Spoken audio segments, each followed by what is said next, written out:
Honey Bunch, Her First Summer on an Island by Helen, Louise, Thorndyke.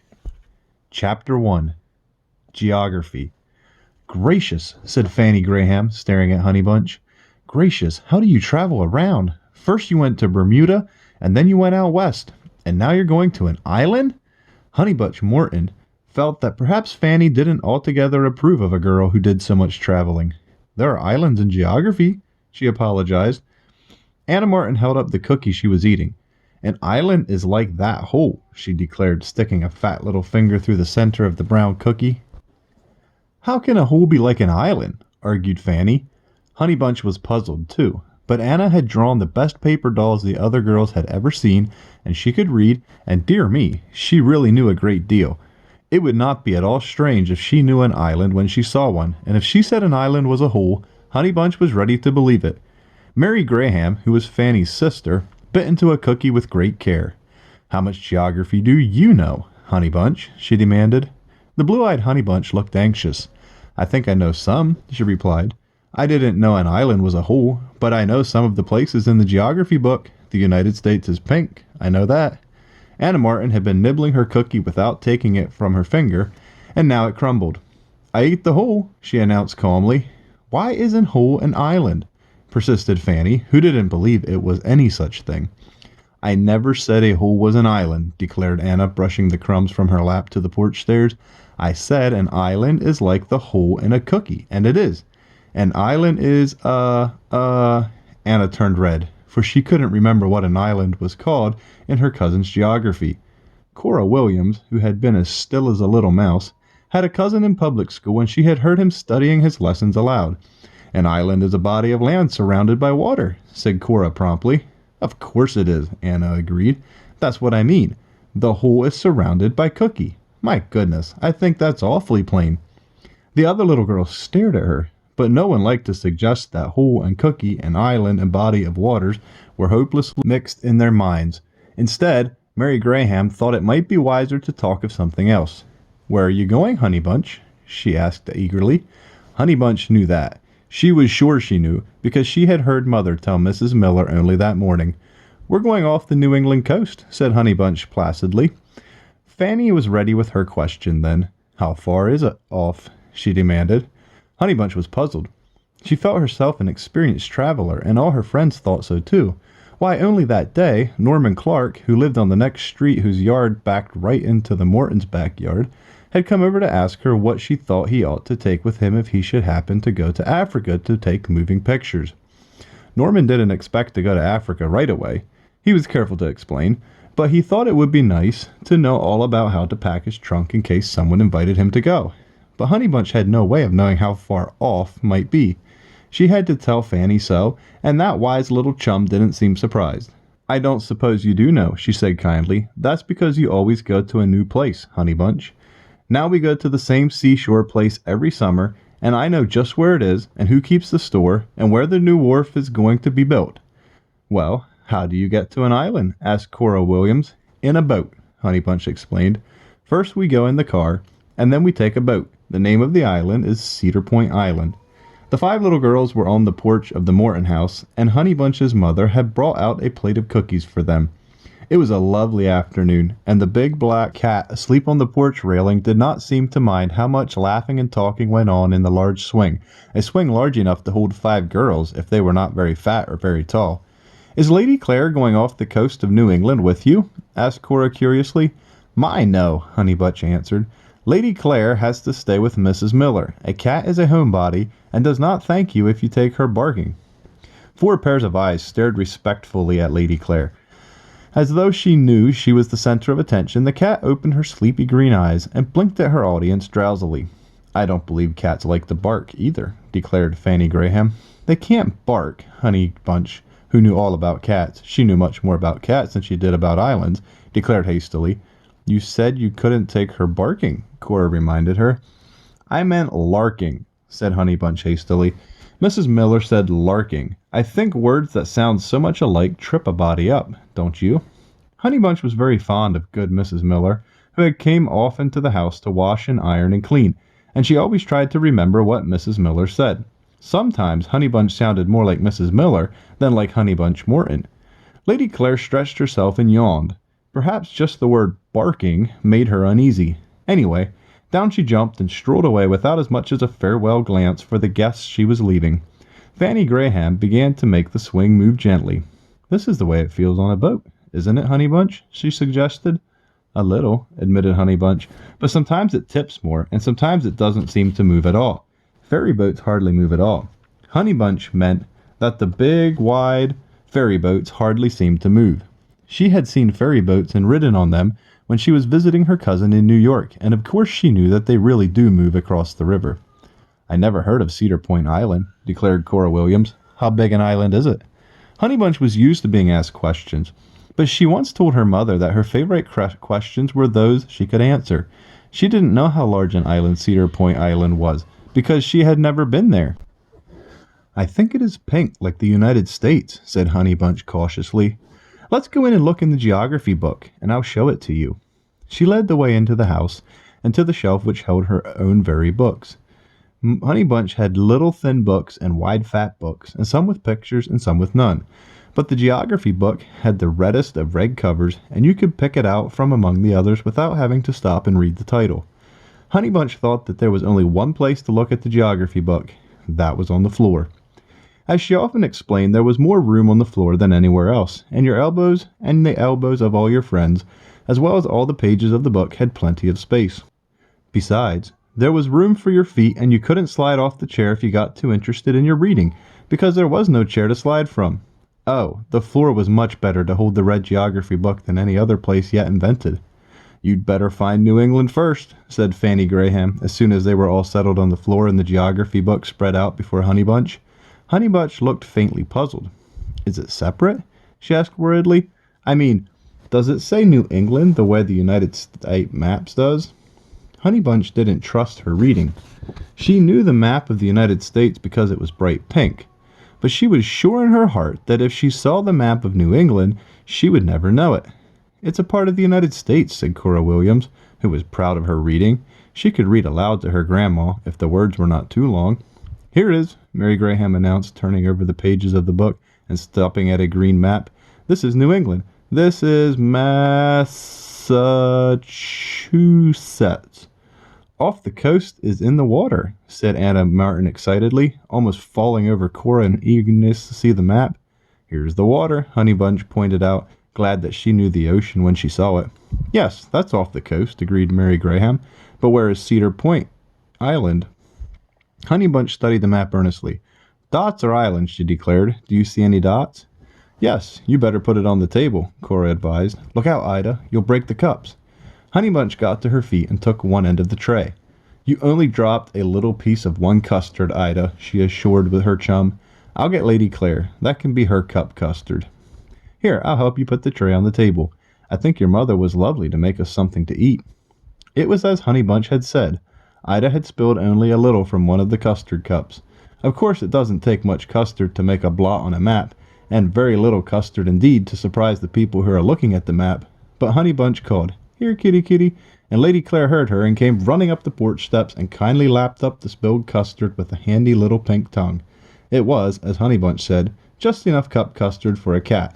Ida had brought spoons, and the little girls sat round the table to eat their custard more daintily. While they are having such a good time, perhaps you'd like to be introduced to them, especially to Honeybunch, who, of course, has another name, though her friends seldom remembered it, and never tried to use it. Well then, this blue-eyed, yellow-haired Honeybunch was really Gertrude Marion Morton. You may have read the first book about her, and then you already know that. Perhaps you also know that her daddy started calling her Honeybunch because she was so sunshiny and so sweet, and presently everyone called her by that name. The title of this book is Honeybunch, Just a Little Girl, and there we've explained that Honeybunch lived in the town of Barham with the nicest of daddies and the dearest of mothers and the most good-natured of washerwomen, Mrs. Miller. Of course, Mrs. Miller didn't live in Honeybunch's house, but she came every week to wash and clean, and she took care of Lady Clare, the handsome black cat, whenever Honeybunch went traveling. And Honeybunch, as Fanny Graham said, did travel around. She went to New York to see her cousins, and to the country to visit another cousin, and to the seashore to play with still another cousin. Then she went camping with her mother and her daddy, and to Bermuda with them, and out to a western ranch. You see, she was too nice a little girl to leave behind, and her daddy and mother had to travel, so Honeybunch traveled too. Her western trip is described in the book just before this one, and you'll agree that Honeybunch had exciting times when we tell you that she was lost at least once in the Great Chicago Railroad Station and found a new friend whom she was able to help. Now you know something about her, and we'll go on, except that first you will want to know about Ida Camp, the little girl who brought the custards. Ida was Honeybunch's very best friend and lived on the same street, as did most of the girls with whom Honeybunch played. That was lovely custard, said Fanny Graham, licking her spoon with more thoroughness than a strictly polite. Honeybunch, called a voice from upstairs. Yes, Mother, Honeybunch answered, running out into the hall. Here I am, Mother.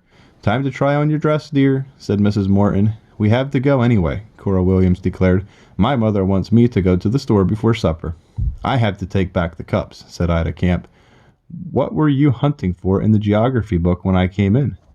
They had all forgotten the geography book. The map had dried nicely and was only spotted a little. Not enough to hurt any geography, Honeybunch was sure. We found Cedar Point Island, explained Honeybunch. Where I'm going, you know, Ida. Honeybunch, called Mrs. Morton again. There never does seem to be a right time to try on a dress, but Honeybunch knew that one cannot have new frocks without standing still and being measured and turned around for Mother to see how it looks in the back. I have to go, said Honeybunch hastily. I'll see you some more before we go away.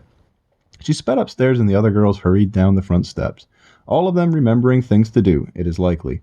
I've been coming, Mother, said Honeybunch at the door of the sewing room, but I couldn't get off on my right foot.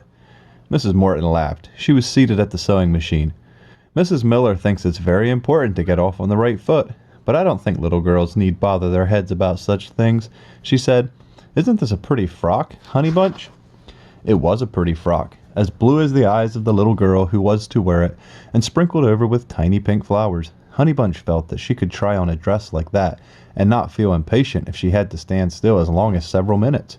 She didn't have to stand still very long, however, for Mrs. Morton only wanted to measure the hem. After that, Honeybunch went downstairs to see Mrs. Miller, who was ironing in the laundry. Then she went out into the yard to look at her flowers, and then it was time for Daddy Morton to come home, and of course that means dinner time in almost every house. We found Cedar Point Island on the map, Daddy, said Honeybunch at the dinner table. I told the girls it was off the New England coast, and we looked it up in the geography book. You forgot to put the geography book away, Daddy Morton reminded her. I found it on the floor. Honeybunch took good care of her books, and she couldn't bear to be thought careless. Oh, Daddy, it was drying, she explained earnestly. Drying? Echoed her daddy. Why was it wet? It looked all right to me, and I closed it and put it back on your shelf. Ida Camp brought us some cups of custard, Honeybunch said, 6 of them on a tray with spoons. Her mother baked them, and Ida tipped one a little and it spilled on the map. But Lady Clare ate it up, and the map was just as good as ever. Only I thought it ought to get dry before I put the book back. Mr. Morton looked as though he wanted to laugh. His eyes twinkled as he asked whether Honeybunch thought Lady Clare could remove other spots. I spilled some ink on one of my handkerchiefs, and Mother scolded me the other day, he said. Perhaps Lady Clare would have licked off the ink and saved me the scolding. I'm astonished at you, Honeybunch's mother declared. I'm sure ink wouldn't be good for Lady Clare, and of course she would have too much sense to try to taste it. Instead of talking about spots, I wish you and Honeybunch would try to think about what we want to take to the island. We can't carry too much baggage, you know. That reminds me, said Mr. Morton. I brought each of you girls a present. We'll look at the packages as soon as dinner is over. Honeybunch dearly loved surprises, and she didn't linger over the rest of her dinner, you may be sure. She ate it as quickly as was polite and danced out into the hall where surprises were usually to be found hidden under the table. Suitcases! Cried Honeybunch, when her daddy had removed the paper and string from the 2 packages. One for you, Mother, and one for me. Honeybunch had a brown leather case with her initials stamped in gold on one end, and Mrs. Morton's case was black leather with her initials in gold. The lining of the case Honeybunch was to carry was blue, and Mrs. Morton's suitcase was lined with tan. I love to travel, cried Honeybunch with a joyful bounce. Let's begin to pack right away, Mother. It was bedtime before they had made a beginning, and it wasn't till the next morning that Honeybunch could busy herself taking piles of clean handkerchiefs from her handkerchief box and putting them carefully into the cunning little pockets which she found in the lining of her new brown suitcase. She could really do a great deal of her own packing without help, and she worked busily till after luncheon. Then Ida Camp came over to see her, and they went out on the back porch to talk, because Honey Bunch was wearing her third best shoes, and the backyard is the place for your third best shoes. "Where are your other shoes?" asked Ida, when this was explained to her. "My best new shoes are waiting to be packed," said Honey Bunch, "and my second best shoes are waiting for me to wear them in the car when we go away. I have on my third best shoes, and my fourth best ones are getting mended so I can wear them in the wet sand." "Oh," said Ida Camp. She and Honey Bunch sat down on the top step of the back porch. Hardly had they seated themselves when a screen door slammed so sharply it made them jump.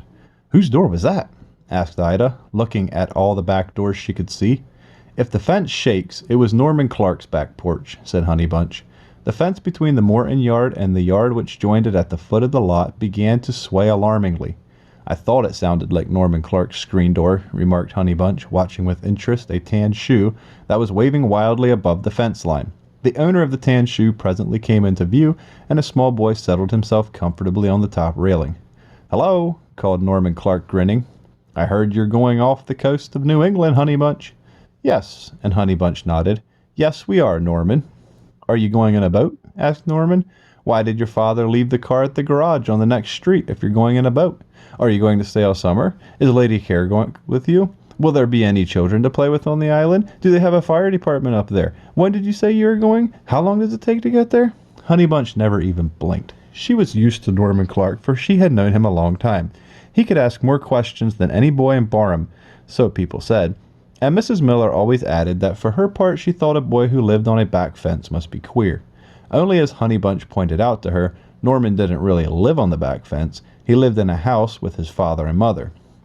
"Daddy says," reported Honey Bunch patiently, "that we have to go in the car till we get to the seashore. He left the car at the garage to have the oil changed, I think. After we get to the seashore, we leave the car and go on a boat and stay on it till we come to Cedar Point Island." "I think you have a lot of fun," said Norman rather wistfully. "I'll bring you something," Honey Bunch promised. She was the most generous of little girls, and she always brought little gifts home to the boys and girls she knew, so that they might remember her travels as pleasantly as she did. "Well, all right," said Norman. "Don't forget." Ida Camp looked at him severely. "Honey Bunch never forgets," she declared. "She always brings us something when she says she will. My mother says she should think Mrs. Morton would get tired of buying presents for all the children in the neighborhood." "I think it's nice," said Norman hastily. "If I ever go away, I'll bring you something, Honey Bunch." Honey Bunch told him she knew he would, and Norman changed the subject by asking her when she was going.